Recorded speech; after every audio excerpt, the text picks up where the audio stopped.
Hello everyone, my name is Chase Douglas. I'm the event coordinator here at Eco Canada. Today we're going to start things off with Eco Training and You. So to kick things off, I'm going to do a little bit of housekeeping. For all participants are muted during the presentation. For technical issues, use the question box or select Eco Canada in the chat function box. The webinar will be recorded and sent to all participants within 24 hours, so just check out your emails to watch anything that you missed. And any questions will be submitted through the chat question function box as well. Artisanal land acknowledgement. Eco Canada and myself would like to recognize today and every day the land we are on. Eco Canada is committed to reconciliation, starts with acknowledging our honor and privilege to live within the Indigenous territory. Eco Canada acknowledges the traditional territories and the oral practices of these Indigenous nations. So who is Eco Canada? A little bit about us. Eco Canada is the steward of the Canadian environmental workforce across all industries. We champion end-to-end career of an environmental professional. We not only train and certify professionals, but we also help identify and address labor market gaps. And our efforts promote and drive responsible, sustainable economic growth to ensure that environmental care and best practice are a priority. So I'm going to hand this over to Harvey, and he's going to kick things off a bit of the presentation. All right, thank you, Chase. And just allow my share button to take off and I will carry on. It's loading as we speak.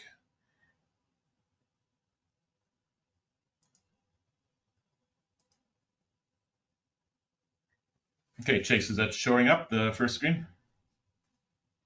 Yep, you're good to go, Harvey. Okay. Hello, everyone. My name is Harvey, and I work in the training department at Eco Canada. And today, this subject is about Eco Canada and you. Yes, we have training, a lot of variety of training, and we happily for you to gain from it. But the main part is what you get out of it. It's not so much we have in training and want to sell it to you or give it to you or provide it to you for free, but we want you to gain knowledge out of it.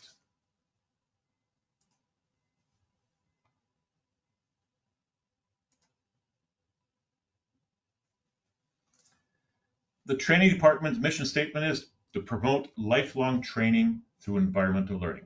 It's not about finishing grade 12 and I'm done. I finished my bachelor's degree and I'm done. Lifelong learning, which is a concept a lot of people share, but since we are at Eco Canada, it's through environmental learning.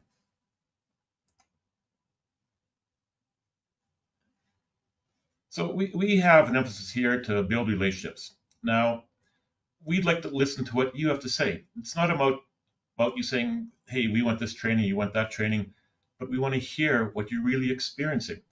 You see our email at the bottom, training@eco.ca. You have any inquiries about what we offer, fire us a note.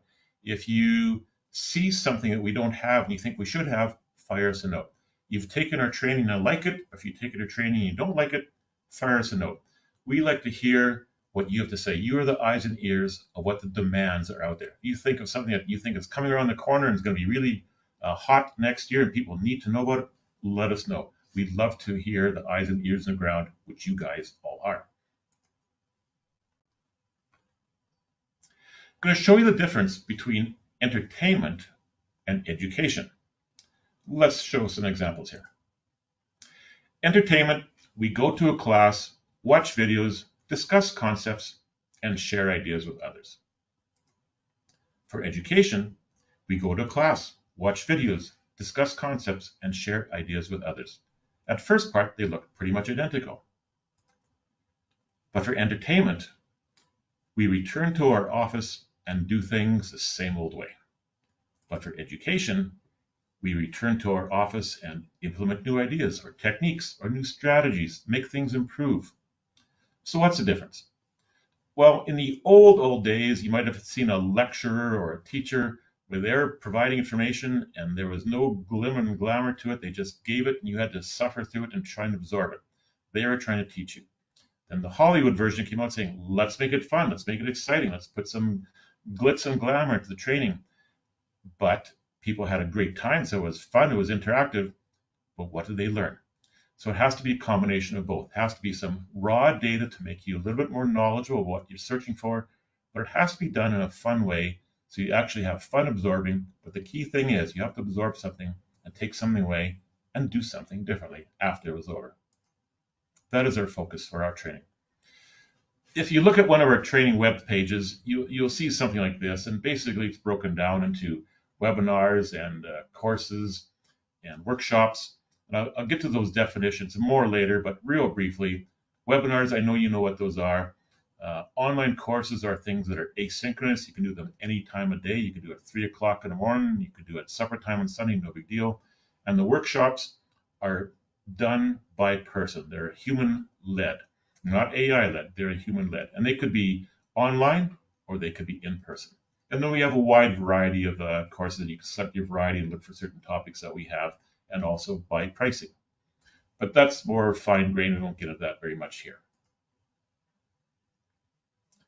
We have a catalog of self-paced courses. If you're one of the type of people like seeing a catalog of all the list of things, there's a QR code. I'll keep talking on this page for a little bit. If you want to take a picture of that, bring you right to our catalog. You will see lists of them, such as the name of the course and an extensive description, so you get a little bit more knowledge about what it is, the length of time, the average length of time expected to take the course, and EP credits. I'm not here to talk about EP too much, but EP is our certification here. EP stands for Environmental Professional. We have a wide variety of them, the basic standard EP. We also have EP Auditor, EP Student, EP in Training, but it is a way to show to others that you spend time and effort making yourself certified in the environmental sector, and these are courses a way to keep up your designation. This QR code is more important. This one shows the place that you saw before, the searching website, where you can look at all our webinars and workshops and courses. For webinars, some are coming up, some are past and recorded, so you can get to watch what took place. That's a QR code to get to our Learning on Demand site for eco.ca.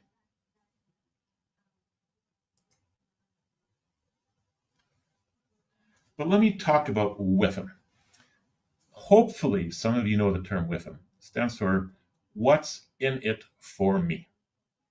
Now, let's give an example of the military. The military can have a sergeant talking to a private and say, hey, private, you go dig that hole. And the private has to say, yes, Sarge, I will. In the real world, a boss and a boss can say, you, Joe, you, Mary, go dig that hole. And they might say, no, I don't really know. Why should I? So they have to think of more of a with them. What's in it for me? What's the advantage of me doing that? Well, the same goes for training. If we want people to learn something or consider doing something different at the end result of the training, people have to feel that there's a with them, a what's in it for me. It has to be some kind of benefit they will personally achieve by doing that. I'm going to share with you a quick, funny 3-minute video of a bunch of girls in grade school that were told to do something and they would not until they discovered a WIFM and then they did it. Let's watch this 3-minute video.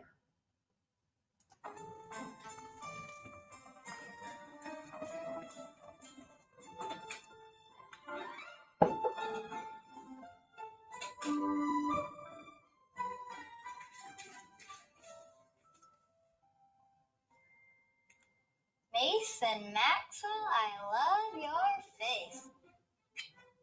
If only he kissed back. Oh, you look so much older in lipstick.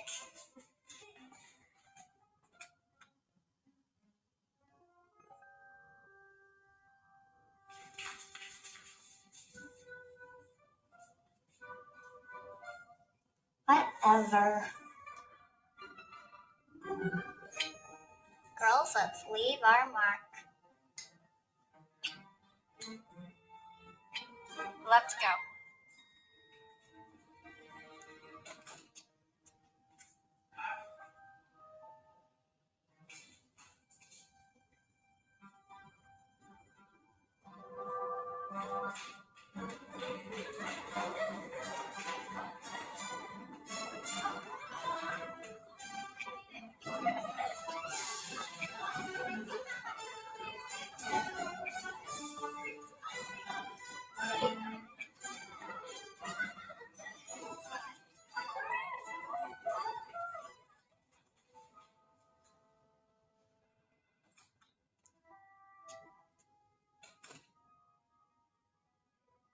Now, girls, Mr. Henry tells me that someone has been leaving kiss marks on the mirror. Not me. Not me. Have you seen any kiss marks? Well, no, not really, but... And can you identify the lips? Well, no, not exactly. But look, girls, the kissing needs to stop. I think if they could see how hard it is to clean the lipstick off the mirror, they wouldn't do it anymore. Can I have a volunteer?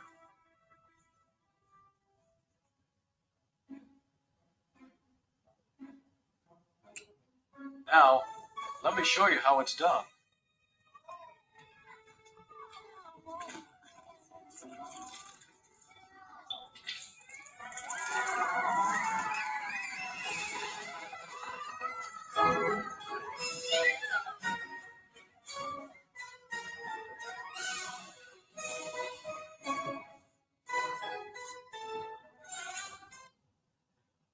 So, not is there always a creative solution, but try and think of a weapon. Try and think of something that's a benefit for somebody else to actually do what you asked them to do, or what training has allowed them to gain knowledge on, and what's the benefit for them for applying some of the training they've learned.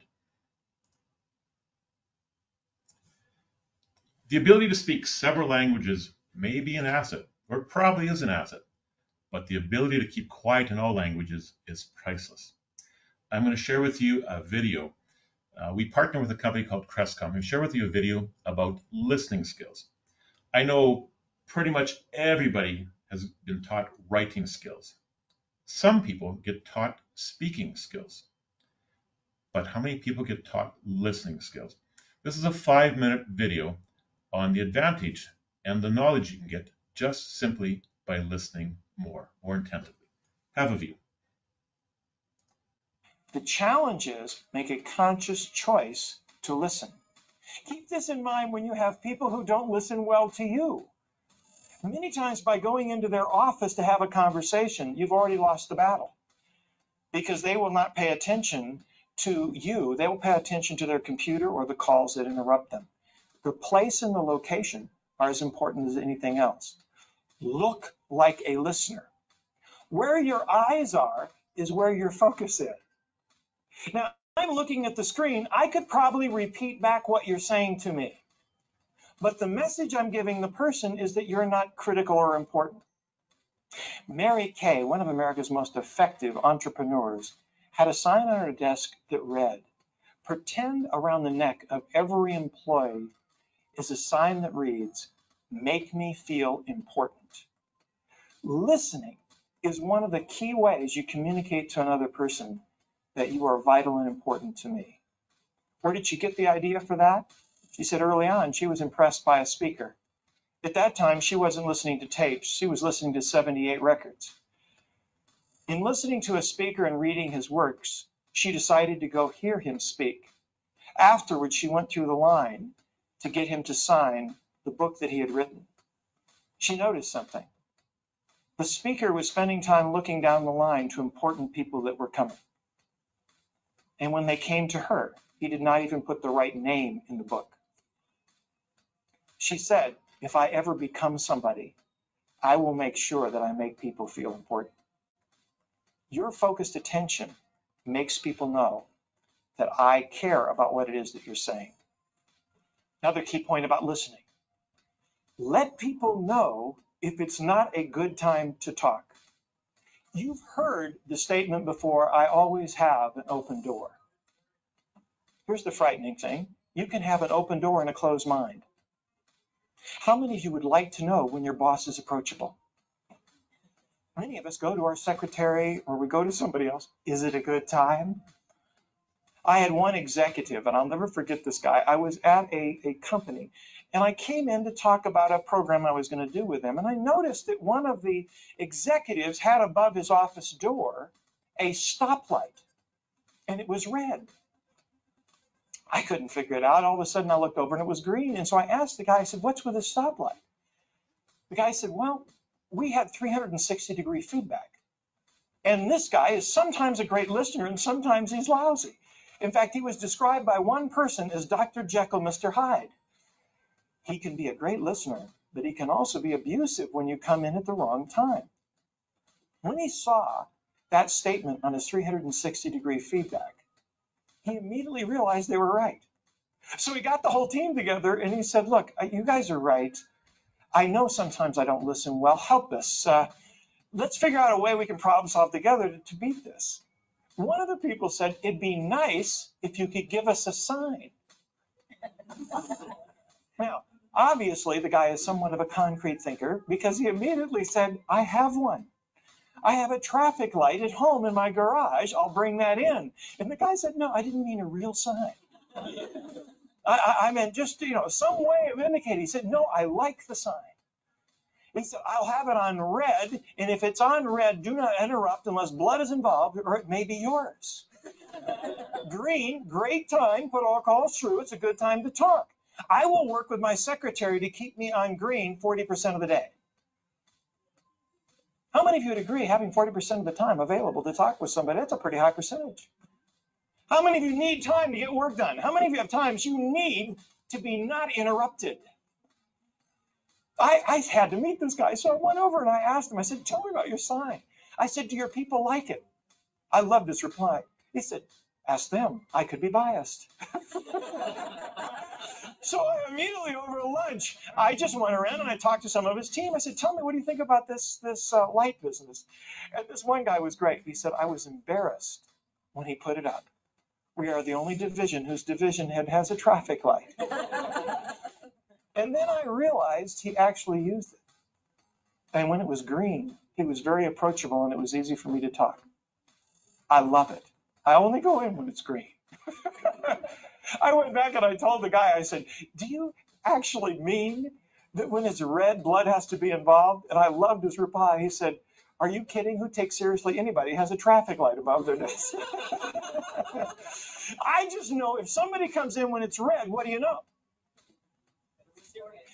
Not only was it better it be serious, but they know because of the traffic light that if it's not serious, it's not a good time. So he knows if they come in when it's red, he knows they've made that judgment. And he's a better listener. He's prepared to listen because he feels it's very important. The job that you have is creating your own red and green light for people. There is nothing wrong with saying to anyone, personally or professionally, now's not a good time. Can I take 5 minutes to get closure on this so I could get back to you? We're going to have a better conversation then.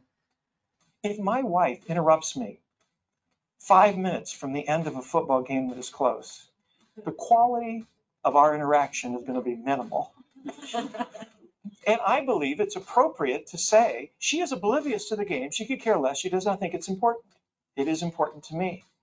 Each of us have things that are important to us, and we need to find ways of being able to communicate that to others. All right, so a little bit of soft skills knowledge about listening. I'll share with you an Arabic proverb. If I listen, I have the advantage. If I speak, others have it. So they're saying the mathematical equation of I have 2 ears and 1 mouth, do more listening than speaking. Let's do a little debrief on this video. Once again, we at ECO, we partner with Cresco International, and that video is from Cresco. But what did Mary Kay's pretend sign say that she saw on everyone? The pretend sign she saw on everyone was, make me feel important. She gave an example of a book signing where she went to see somebody to get her book signed, that she was really impressed with this person, but this guy was looking down the line, not even looking at her, and wrote her name wrong in his book. I'll give you an example of that. I have friends called Lionel and Linda. They're married, and Lionel is a big Robert Bateman fan. Robert Bateman is a Canadian author, artist, has a lot of wildlife picture books. And Lionel's a big fan. So Linda lined up for a book signing by Robert Bateman. And finally, when she got to the front of the line, she gave him a little post-it note that said, to Lionel, enjoy. And she asked Robert to sign it, saying, to Lionel, enjoy. Robert Bateman barely looked at that, and what he wrote was, to Lionel and Joy. So now Linda gets a great joy of telling everybody that Joy is somebody that Lionel is seeing to enjoy this book with. But make it important and make sure that you give attention to people and listen to what they say and see what they're asking. It's really important to have listening skills. He also asked about what are some red light and green light topics that we can do. What can we do as an example to display to others, saying, when's a good time to come talk to you? When will I give you a lot of my listening attentive skills and effort to hear what you have to say? I'd like you to think on your own, what are some ways you could display to others, this is a great time, let's talk, or no, this is not a great time, let's talk later. Think of your own going forward. What can you do tomorrow to make it really important and real easy for people to get their ideas and expressions across so you can listen to them importantly? One quick, simple answer to that one is, if you work in an office environment, keep your calendar up to date. It doesn't have to say exactly what you're doing, but if you're busy at 10 o'clock to 2 o'clock tomorrow, put it in there so people can see, oh, you're busy from 10 to 2. I will not bother you from 10 to 2. That way, when they do see you, you're more open. If they try to see you from 10 to 2, you're going to be less attentive and not listening as much. So those are soft skills, listening skills. We also at ECO have other soft skills, communication, technical writing, and a wide variety of others. Let's leave the more soft skills and get more to the environmental skills. And with that, if you're going to go to some training, let's pretend this is a training session you just walked in. This was an ECO training session about a year ago at ECO. So you walked in and you want to learn whatever the topic is presenting. Where would you sit? A lot of people would say, oh, I'm going to look for Joe, I'm going to look for Mary, where are they? I'll sit with them. And there's nothing terrible about doing that. But I would encourage you, if you're going into a live event, sit with people you don't know. And then you learn twice. You'll learn what the topic is about from the presenter, and you get to learn perspectives from other people that you don't know. They might be from different walks of life, and they might see things in a slightly different way that you go, wow, that's really good. You can have a perspective that you never thought of before because you met somebody that is totally different than you that you have not met before. But for the more environmental things, we'll be talking next about EBA and greenhouse gases, a little bit of biodiversity, and we'll end it with a Plains Horizon video. Let's carry on. What is EBA? Ecosystem-based adaptation. Here's a 3-minute explainer video to give you an example of an EBA. As our planet gets hotter, we need to find better ways of adapting to extreme weather. The latest science shows that nature can provide the best defenses against climate change impacts, including heat waves, drought, and rising sea levels. Here's how.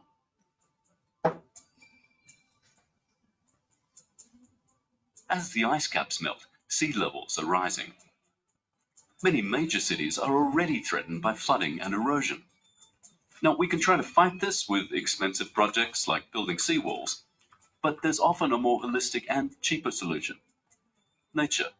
For example, planting mangrove forests defends against coastal flooding and storm surges. Mangroves weaken the strength of the waves, which stops the shoreline from crumbling into the sea.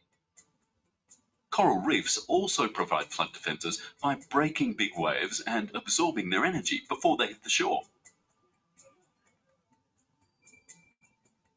It's predicted there will be more and more heat waves in the years to come. In fact, it's already happening. But we have a major problem in the way we try to keep cool. Our air conditioning systems use tons of fossil fuels, which only makes the problem worse. While our houses stay cool, the planet doesn't. But again, nature has an answer.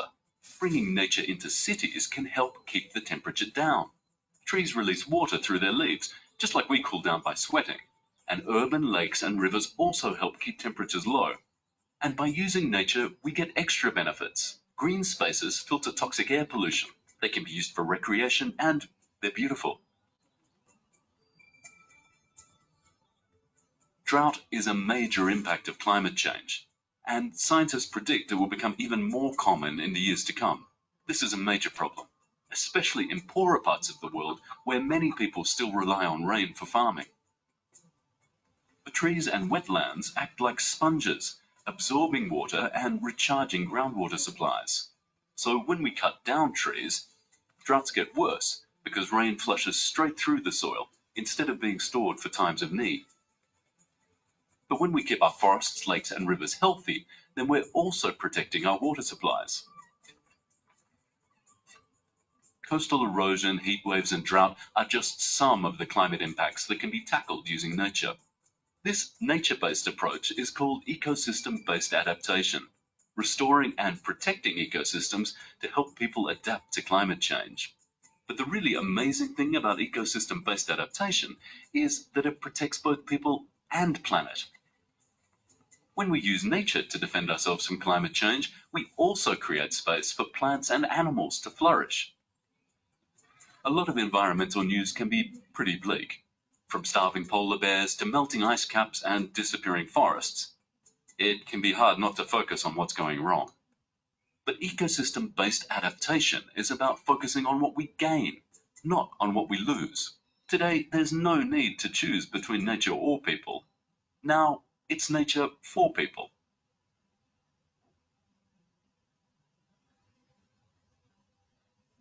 So with this one, I learned a little bit myself. I didn't know that trees helped droughts.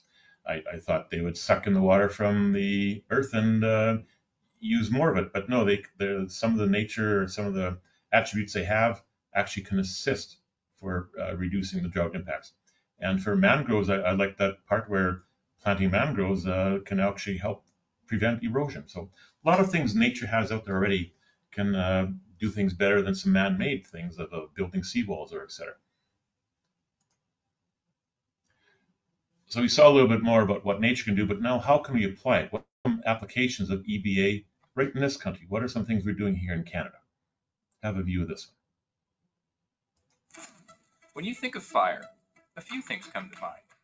Some of them are good, but in recent years, fire has become something we fear more and more. But the truth is, when managed properly, fire is a powerful tool for maintaining the health and safety of our forests, communities, and wildlife. This carefully planned, managed, and controlled process is known as prescribed fire, or cultural burning in some Indigenous communities. These scientifically proven and traditional practices are carried out by a team of trained and experienced professionals, traditional ecological knowledge keepers, and other experts. Fire has been used on the landscape for centuries, but in more recent years, traditional ecological knowledge and Western science demonstrate the need to re-embrace these practices, because the research is clear. Cultural burning and prescribed fire have many benefits. One of the biggest is public safety and wildfire risk reduction. Fire suppression over the last century has resulted in a significant buildup of forest fuels, greater tree encroachment, and an infilling of once open and dry forests. When implemented on a specific high-risk area, prescribed fire removes these hazardous fuels from our landscapes and mitigates the impacts of wildfires on habitats and communities. Cultural burning and prescribed fire are also an incredibly important part of cultural stewardship. Indigenous people have used fire for generations as a way to protect, foster, and manage their land. So the preservation of this practice is not only beneficial, but also sacred. Cultural burning and prescribed fire are also critical in promoting healthy wildlife and habitats. While it seems counterintuitive, strict fire suppression causes many issues in the wild, like overgrowth in animal habitats that can become overrun by invasive species. Controlled fire is an effective way to not only restore balance to food chains, but also animal populations. When applied properly, fire also revitalizes vegetation. By burning dead plants and overgrowth that are potential fuels, nutrients are released into the soil, and more open space is created for sunlight to break through. The result is healthier, more resilient forests. And finally, these preventative measures not only protect our communities, they also help local economies in the summer months. Cultural burns and prescribed fire make fire risks more manageable, strengthening industries such as tourism, timber harvesting, tree planting, and agriculture. And when prescribed fire is coordinated with things like strategic planting and vegetation, our forests become healthier and our forestry workers are safer. So while fire may seem like something to fear, when we use knowledge and experience to apply it as nature intended, it becomes a powerful tool that allows our forests and communities to thrive. Learn more about the benefits of cultural burning and prescribed fire.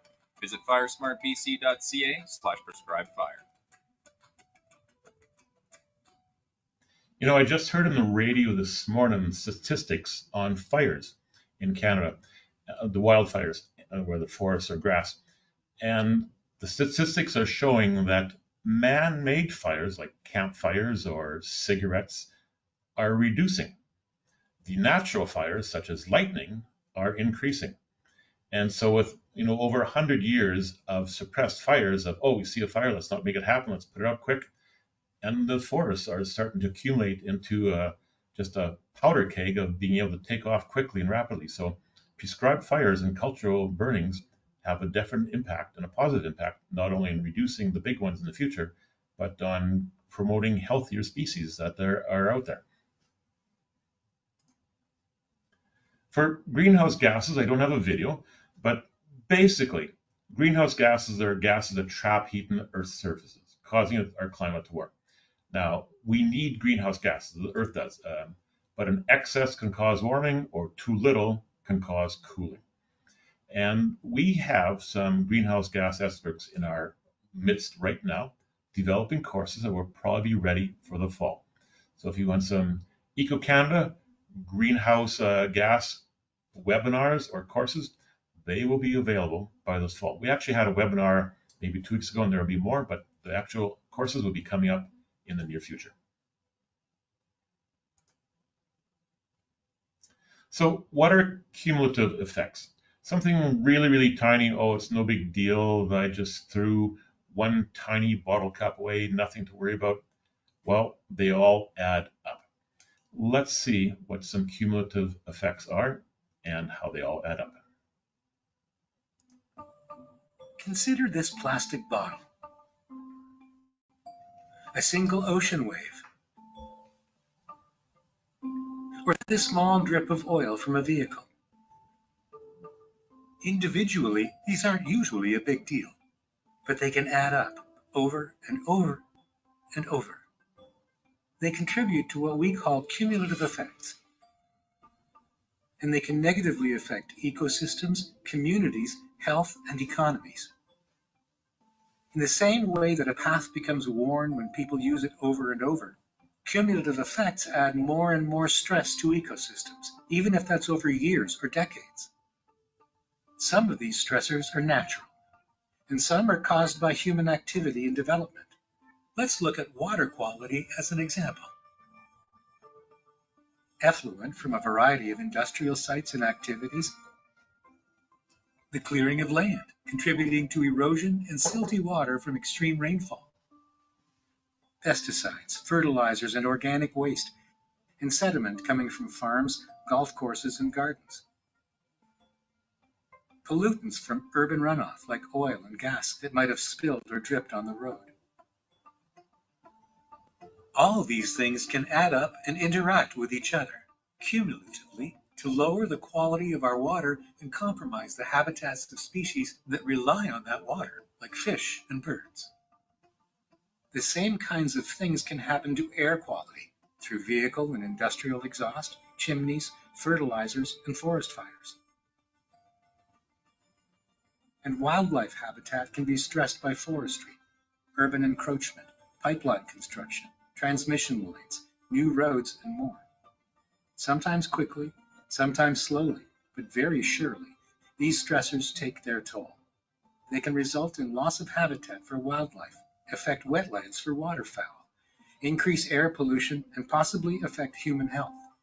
Over time, all these stressors put sustained pressure on ecosystems and the health of species that inhabit them, including us.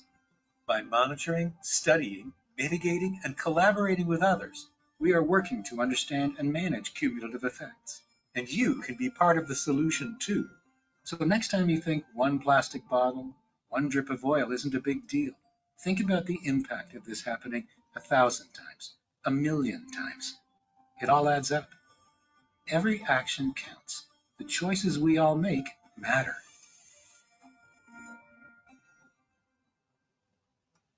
So yes, it does all add up. And the choices our ancestors made, the choices we make, and the choices our grandchildren make will all make an impact. Let's see a little bit more about that ancestry and our generation and the next generation decision. Let's go to the 7 generations perspective. Maybe some of you have heard the term 7 generations, but it's a term used in a lot of indigenous communities. And have somebody explain it. Let's have a listen to somebody from Algonquin explain a little bit more about the 7 generations attitude.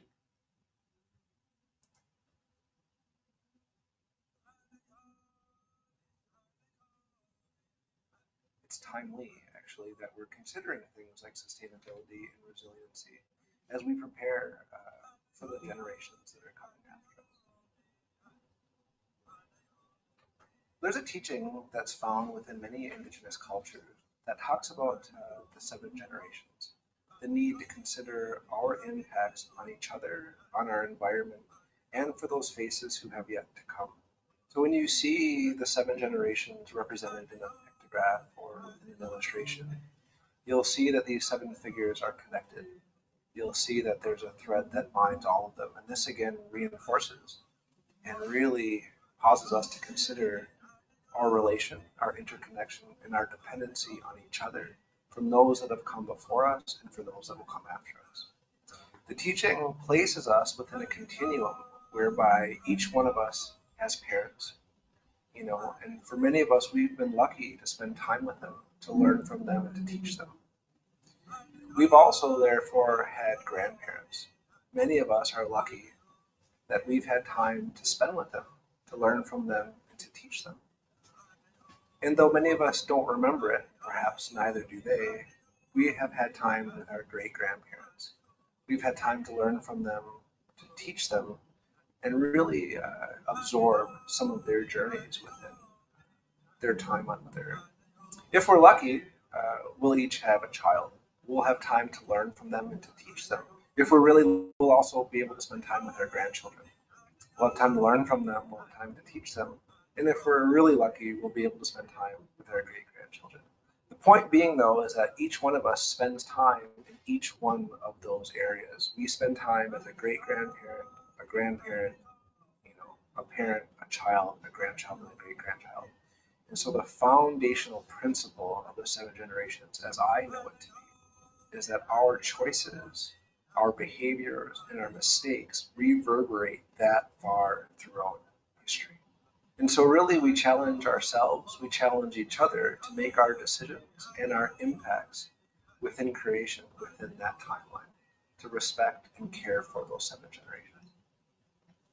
So basically, education that we gain and decisions we take will impact not only ourselves, but our future generations. I grew up thinking we inherit this earth from our ancestors. But a few years ago, I learned a different perspective. We don't inherit the earth as much as we borrow it from our grandchildren. So think of the future. Our decisions now impact those coming after us. For biodiversity, there's some losses happening in this country. Things that are risk are monarch butterflies. I didn't even know monarch butterflies were in Canada. I thought they were a USA Mexico thing, but apparently they were in Canada, and their livelihood is being threatened. Killer whales in the northeast Pacific, polar bear, and Atlantic cod.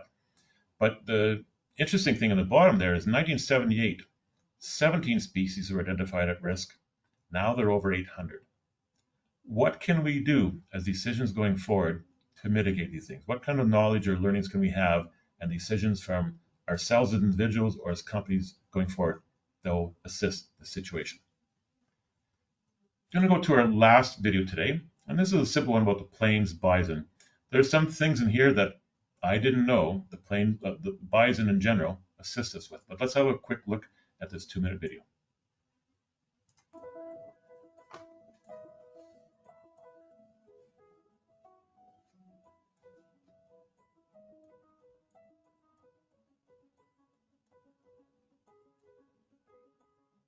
With help, plains bison are returning. And where they wander, wildlife thrives.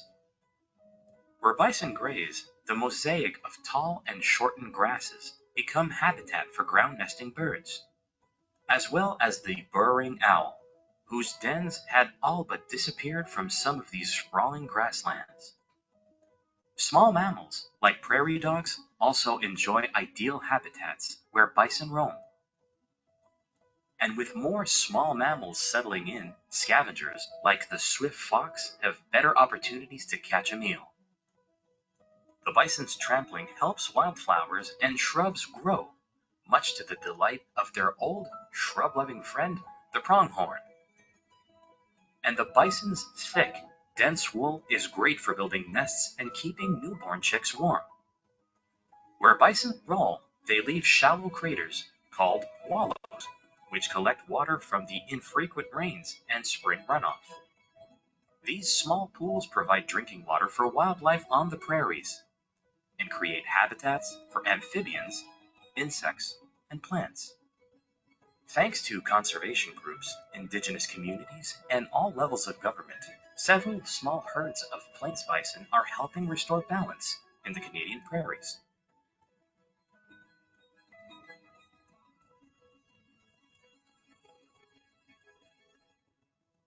So I had assumed that bison just eat grass and use their hooves and dig up and damage grass or vegetation. But no, their efforts, their trampling actually help other vegetation types survive or thrive. Other animals move in. Just them rolling around creates wallows, and that allows little puddles to form when it rains and gives other animals some little bit of opportunity to get some hydration. So just some benefits of them doing what they naturally do.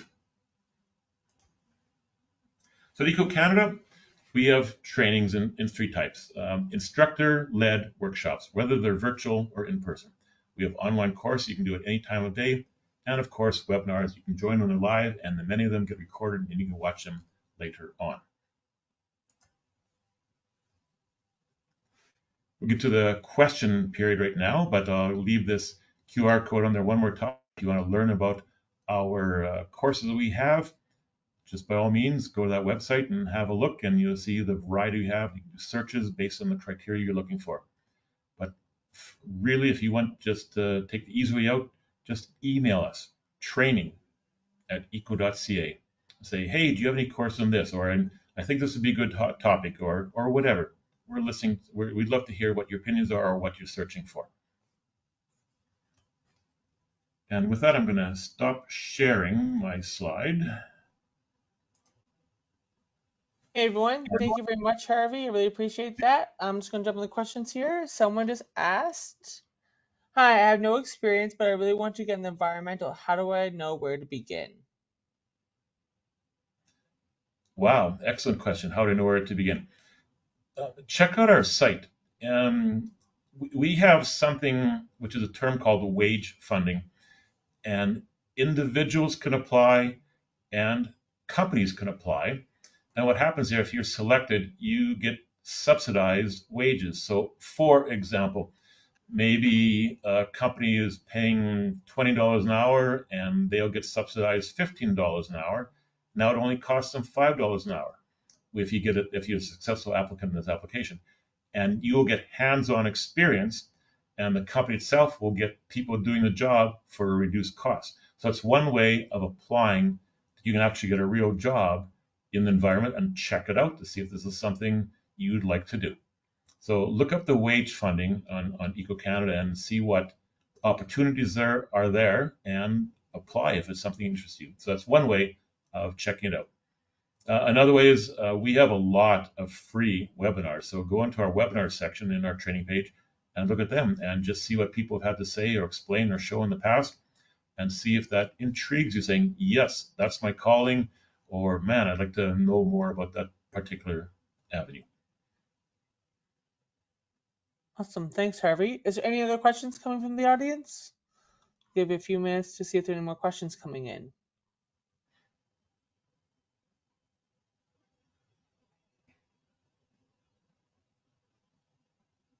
Perfect. Next question here. I'm curious on eco certification portion, wondering what that entails. Timeline, criteria for experience, cost, value, as referred. Okay, I'm not the certification expert, but go to our certification segment in our webpage and it'll explain it all for you. Most people start off as an EPT, EP in training. So you don't have to show at that moment in time that you're already an environmental professional. You're in training. And I don't have the fees in front of me. They're relatively inexpensive. And it sets you the scene for the next 3 years, what you need to do to apply and gain and learn knowledge to become an EP, a full environmental professional.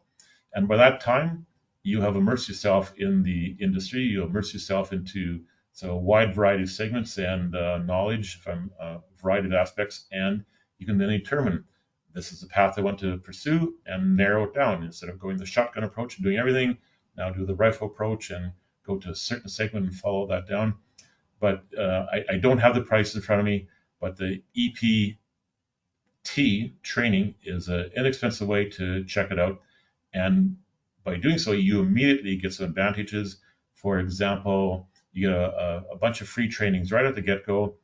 All the webinars that cost money, most of our webinars are free, but some of our webinars cost money. You get those for free, and you get, I think, a 25% discount on any eco training. So the payback for it is real quick and simple. Awesome. Thanks, Harvey. I'm not seeing any more questions coming in right now, but if you have more questions to follow up, you can always reach Harvey at training@eco.ca. So please reach out there. Thank you very much, everyone. Bye-bye. Bye-bye.